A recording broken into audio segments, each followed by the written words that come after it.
छठा की विज्ञान की पुस्तकें है ना, और अध्याय 9 जिसका नाम दैनिक जीवन में पृथक्करण विधियां, उसका पाठ का नाम है ना, क्या नाम है? अरे क्या नाम? दैनिक जीवन में है ना, दैनिक जीवन में पृथक्करण की विधियां। इसको इंग्लिश में हम लिखे हैं separation methods in daily life. Separation methods in daily life जो हम लिख रहे हैं है ना। तो आज हम लोग पढ़ेंगे कि दैनिक जीवन में पृथक्करण की विधियां क्या है। तो पृथक्करण की विधियां के बारे में समझने से पहले कुछ हम जो बिंदु आपको ब्लैक बोर्ड पे लिख डाले हैं उस बिंदुओं को पहले हम समझेंगे है ना। उस बिंदुओं को समझेंगे तो आप समझ जाएंगे, तो आप ये चीजों को आसानी से सारे टॉपिक को जब समझ जाइएगा तो ये जो आपका चैप्टर है, आपका पाठ का नाम है, ये 100% आपको समझ में आ जाएगा। इसमें से पहला जो बात है, पहला जो पॉइंट निकल के आया है दैनिक जीवन। क्या आया है? दैनिक जीवन।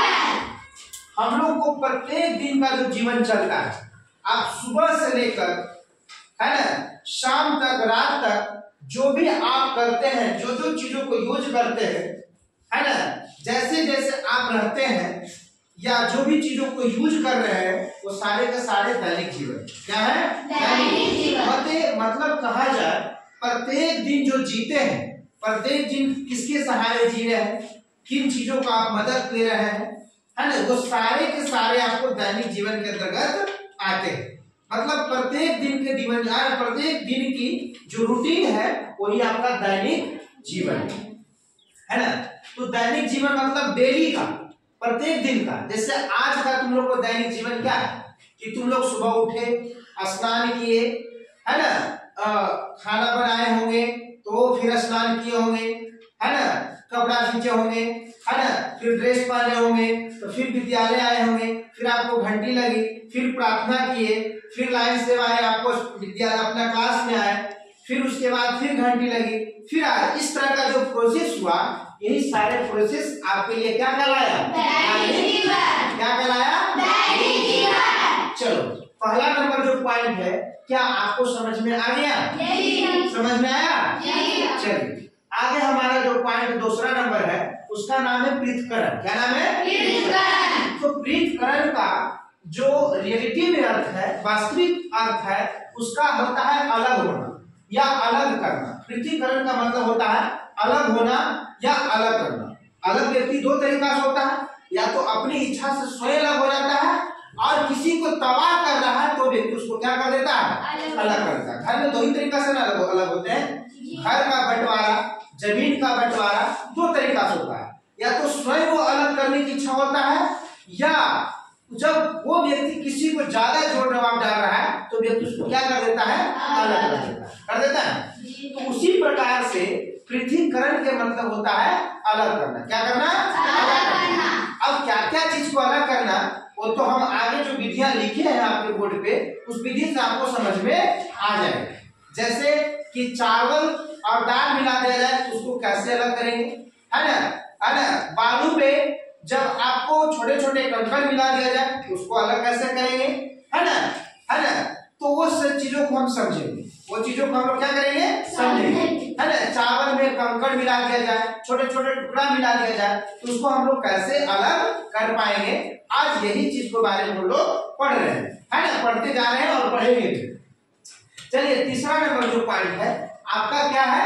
मिश्रण। क्या है? मिश्रण। तो मिश्रण का मतलब होता है मिलाना। मिश्रण का मतलब मिलाना। अब मिलाना मतलब एक पदार्थ को नहीं, दो या दो से अधिक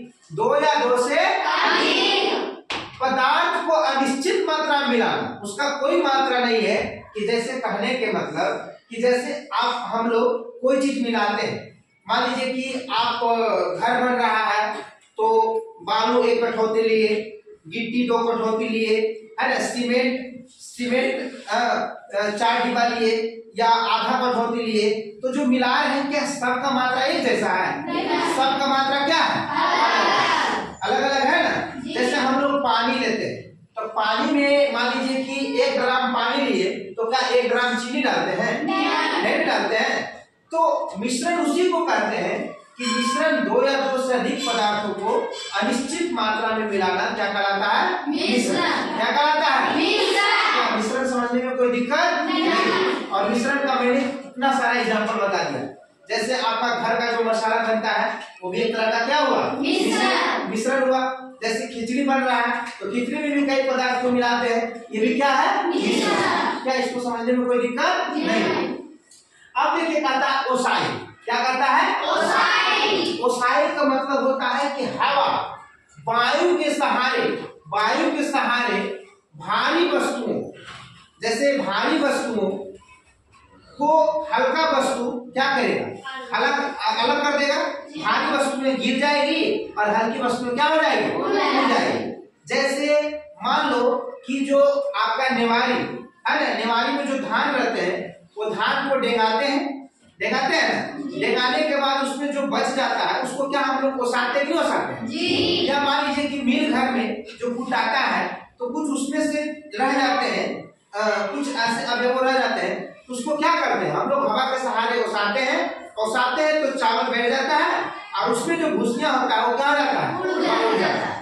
तो कहा जाता है कि हवा के सहारे है ना हल्की वस्तुओं को उड़ना और भारी वस्तुओं को बैठना क्या कहलाता है? क्या कहलाता है? इसको और हम लोग विनोइंग भी कहते हैं। क्या कहते हैं? विनोइंग। आपको किताब में कहीं कहीं विनोइंग भी लिखा हुआ मिल सकता है। निष्कर्ष मतलब होता है कि सब चीज हो गया, सब चीज होने के बाद उसको समझ में कितना है ना, वो चीजों को कितना समझ पाया, तब उसी को हम लोग क्या कहते हैं? निष्कर्ष। क्या कहते हैं? निष्कर्ष। मतलब बड़े से भाग को छोटा भाग में करके लिख डाला क्या कहलाता है? निष्कर्ष। जैसे आपका निष्कर्ष आपको आएगा, कोई व्यक्ति के बारे में आपको बोलने के लिए कहेगा और आपका उसका पूरा कहानी लिखा हुआ मिलेगा और वो कहानी को शॉर्ट में जब आप लिख दोगे, उस सारे बातों को संक्षेप में लिख दोगे तो ये क्या कहलाएगा? निष्कर्ष। क्या कहलाएगा? निष्कर्ष। चलिए पॉइंट नंबर आपका 5 कंप्लीट हुआ और आपका 6 नंबर पॉइंट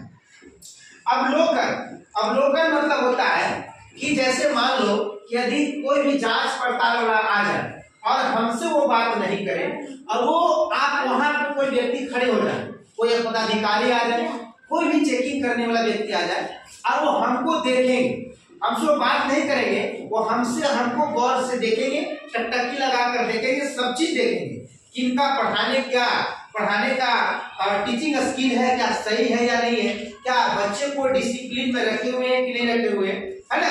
तो उसी को हम लोग क्या करते हैं? अवलोकन। क्या कहते हैं? अवलोकन। चलिए आगे आपका है थ्रेसिंग। क्या आता है? थ्रेसिंग तो समझ में सभी का है कि थ्रेसिंग क्या होता है?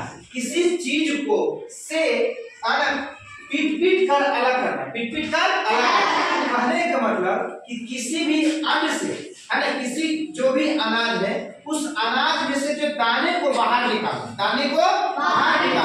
या तो यंत्र के सहारे निकाले या तो अपनी शक्ति के अनुसार निकाले, अपने शारीरिक शक्तियों का प्रयोग करके निकाले, तो उसी को हम लोग क्या कहते हैं? क्या कहते हैं? जैसे कहने का मतलब कि मान लो कि धान है तो धान को हम लोग कूट के क्या कर सकते हैं? उसके अनाज को निकाल सकते हैं ना। तो एक प्रकार का ये भी क्या है? थ्रेसिंग। क्या है? थ्रेसिंग। क्या है? थ्रेसिंग। क्या समझ में आ गया? उसमें कोई दिक्कत है? नहीं दिक्कत है। तो थ्रेसिंग कहने का मतलब है कि किसी भी यंत्र के सहारे या शारीरिक शक्ति के सहारे उसको से अनाज को है ना, उस छिलका जो है उसका छिलका है, उस छिलका से अनाज को बाहर निकालना क्या कहलाता है? थ्रेसिंग। क्या कहलाता है? अब देखिए आदमी को काम और आसान कर देने के लिए है ना, और थ्रेसिंग मशीन का आविष्कार हो गया। क्या हो गया? Threshing machine. इसमें से ओसाई का काम ये सब हो जाता है, जिससे आपको दाना भी बाहर निकल जाएगा और भूसी भी उड़ जाएगी। क्या आप लोग को गांव ग्राम में थ्रेसिंग मशीन है कि नहीं? मशीन। क्या उस थ्रेसिंग मशीन में हम जो काटेंगे, जैसे गेहूं काट रहे हैं तो गेहूं को पूरा चीज डाल देते हैं, तो जो गेहूं का जो होता है मेन चीज आपको नीचे बैठ जाएगा और उसका जो भूसा है क्या हो जाएगा, कहीं इकट्ठा हो जाएगा, हो जाता है। तो किसके सहारे होगा, किसके सहारे? अब देखिए चालन विधि, चालन विधि जैसे हम जिसको हम लोग चाल देते हैं, जैसे मान लीजिए कि आटा में से चोकर निकालना है तो क्या करेंगे, चालन विधि का प्रयोग करेंगे। क्या करेंगे? चालन विधि का प्रयोग करेंगे। या ऐसे भी कर सकते हैं कि ठोस में से ठोस जो होगा वो द्रव्य होगा, जो ठोस नहीं घुला होगा उसको भी करने के लिए हम लोग चालन का प्रयोग करते हैं। और इसका प्रयोग विभिन्न पदार्थ का आकार रंग अलग अलग होगा, वो इसका डिजाइन छिद्र के अनुसार होगा। किसका अनुसार होगा? छिद्र के अनुसार। अभी जो ठोस होगा वो ठोस जो मूल जो चीज है ना, वो चीज उस छिद्र से नहीं निकलेगा, तो हम लोग क्या करेंगे, चालन विधि का प्रयोग करेंगे। जैसे हम लोग आटा को चालने के लिए चलनी का प्रयोग करते कि नहीं करते? करते हैं ना, तो उसके सहारे भी हम लोग निकाल सकते हैं। चलिए अब झील है, तो झील जो होता है वो नदी से छोटा होता है। क्या होता है? नदी से छोटा होता है और एक निश्चित क्षेत्र में होता है, एक निश्चित क्षेत्र में होता है। और इसकी गहराई नदी की गहराई से क्या होता है? कम होता है। इसकी गहराई नदी की गहराई से क्या होता है? और झील में मछलियां भी पाला जा सकता है और झील में नाव भी चल सकता है ना। झील का हम लोग सैर भी कर सकते हैं ना। तो ऐसे ऐसे झील अभी भारत में बहुत है, जैसे बुल्लर झील आपका जो जम्मू कश्मीर में है, डिडवान झील राजस्थान में है, और फतेह सागर झील राजस्थान में है ना। सांबर झील राजस्थान में है, नैनीताल झील उत्तराखंड में है, देवताल झील उत्तराखंड में है, शेषनाग झील जम्मू कश्मीर में है, अनंतनाग झील जम्मू कश्मीर में। ऐसे बहुत सारे झील हैं, जैसे लोकटक झील मणिपुर में है ना। ऐसे बहुत सारे झील हैं जो कि आपको आगे आने वाली क्लास में आप लोग पढ़ेंगे, है ना। तो झील का काम कंप्लीट हो गया। 10 नंबर पॉइंट क्या हो गया?